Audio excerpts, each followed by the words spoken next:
Good day, ma'am. I am Hanah Purgarillas from BSHM3A, and I am going to discuss about the chapter 11.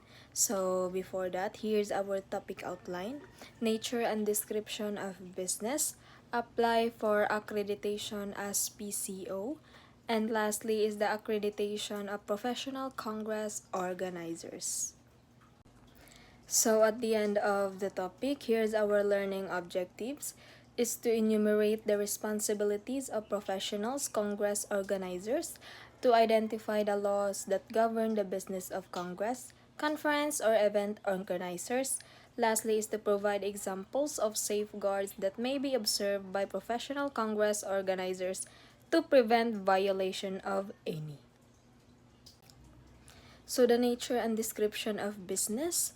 So in the context of convention and event management outlines various activities and terms used in the industry such as conferences, seminars, congresses, lectures, symposiums, forums, workshops, and colloquiums. Each of these terms represents different formats of events or gatherings typically centered on sharing knowledge, expertise, and experiences in specific field. Here's and further clarification of the formation you provided. So first is the nature of business in conventions and events. A convention or event is a structured gathering where participants engage in discussions, training, knowledge exchange, policy making, or sharing of technical expertise. It is an essential business activity in the hospitality and tourism sector. These events are typically organized by a professional congress organizer or the PCO who is responsible for managing logistics, coordinations, and overall event planning. So here are the types of events. First is the conference. It is a large event with general sessions and smaller group discussions where participants share information and resolve organizational challenges. Next is congress, a term predominantly used in Europe, similar to a convention but usually of an international scope. Next is seminar, a smaller group event where an expert guides a discussion on a specific subject, often with no more than 30 participants. Next, lecture, a formal presentation by an expert, often followed by Q&A session. Next is symposium, a gathering of experts discussing a particular topic before a large audience with limited interaction. Next is forum, a type of panel discussion where experts present opposing views, encouraging audience participation. Lastly is workshop, a hands-on event where participants engage in training or skill-building exercises, typically in a small group setting. So next topic is a professional congress organizer or the PCO. A professional congress organizer is a specialized event planner responsible for organizing convention, congresses, and other significant gatherings.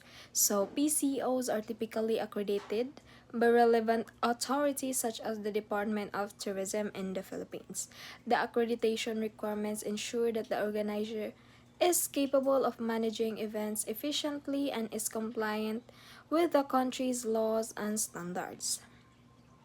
So eligibility for accreditation, so a resident Filipino citizen, partnerships or corporations organized under Philippine laws with at least 60% Filipino ownership and management. A PCO must also have an office located in a business district and meet various documentation requirements. So next is legal implication for Mr. Zuzubradu's company. So in the case of Mr. Roberto Zuzubradu and his event planning company IDs, which has won the bid to handle an international convention for surgeons in Manila in 2009. There are specific responsibilities and legal obligation he must adhere to. So here are the key responsibilities of Mr. Zuzubradu's company. First is contractual duty. By accepting the contract, Mr. Zuzubrado's company has agreed to carry out the necessary tasks required to organize the convention. Next is safety and risk management. As an event organizer, Mr. Zuzubrado must ensure that every aspect of the event is properly planned to minimize any risk to participants. This includes conducting thorough risk assessment, taking appropriate actions to mitigate risk, informing participants about potential risk, ensuring that the venue is safe and accessible. So next is the logistics and security. Since the event is international, Mr. Zozobrado should also ensure that the venue is equipped with adequate security and that participants can easily access the location. Next is the confidentiality. Given that medical congresses may involve sensitive information, maintaining confidentiality is crucial. Next is the quality control as a part of event planning. Ensuring high standards is vital. Mr. Zuzubradu must ensure that vendors uphold cleanliness and food safety standards to avoid any health-related issues during the convention.